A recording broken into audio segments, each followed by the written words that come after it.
Managing stress. Being a home health aide is extremely rewarding, but it comes with some challenges. Stress and fatigue can vary based on your assignment, and it can vary based on the homes that you're working in, the personality and health needs of your patients, and your expectations. In order to provide the best care for your patients, you must first care for yourself. Managing stress not only helps you, but allows you to be better at your job. People usually go into healthcare because they care about other people. If you do your job well, you will care for your patients on a deep and personal level. It can become overwhelming to be so deeply connected to your patients, and it can affect your mood and mental health outside of work. It can get to a point where you feel like you just can't care anymore, and people can either become uncaring and bitter or depressed and burnt out. Compassion fatigue is a physical and emotional exhaustion and a profound decrease in the ability to empathize. It's a form of secondary traumatic stress, as the stress happens from helping or wanting to help those in need. There are ways to reduce your risk of getting compassion fatigue. Get educated, practice self-care, set emotional boundaries, engage in outside hobbies, cultivate healthy friendships outside of work, keep a journal, boost your resiliency, use positive coping strategies, identify workplace strategies, and seek personal therapy.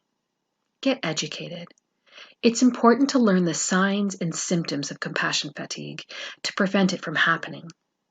Many people find it helpful to rank their level of compassion fatigue on a scale of 1 to 10 to check in with themselves.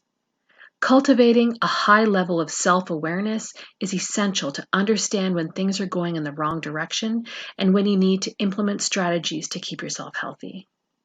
Some of the symptoms of compassion fatigue are feeling tired all the time, feeling less sympathy and empathy, dreading going to work or taking care of another, and feeling guilty as a result, feeling irritable, angry, and anxious, depersonalization, being oversensitive or undersensitive to emotional material, headaches, trouble sleeping, weight loss, impaired decision making, problems in your personal relationships, and having a poor work-life balance.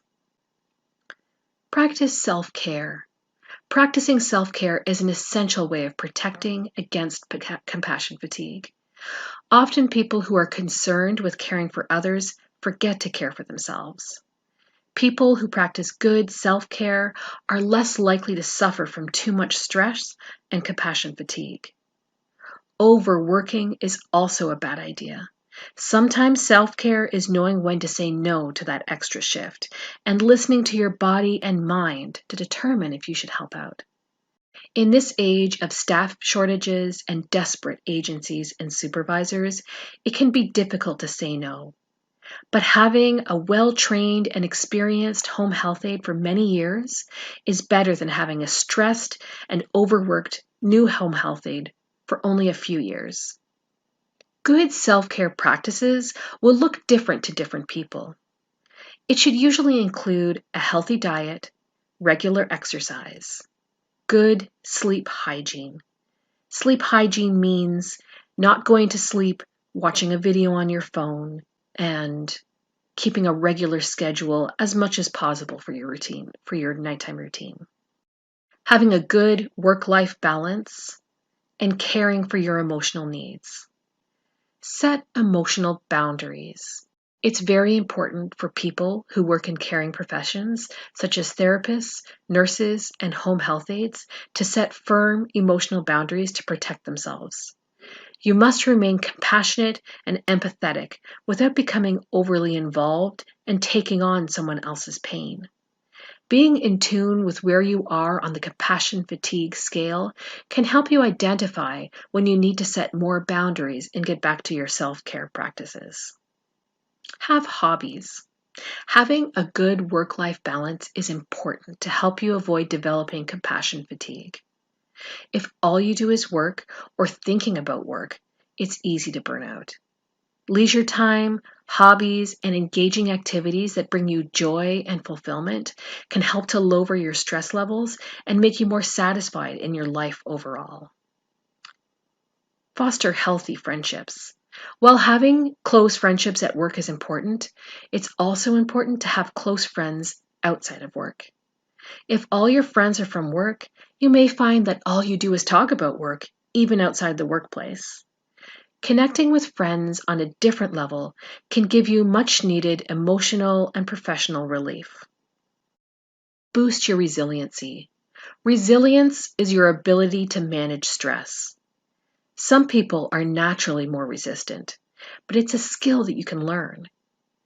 It is the ability to adapt and become stronger with adversity, and it can be a protective factor against compassion fatigue.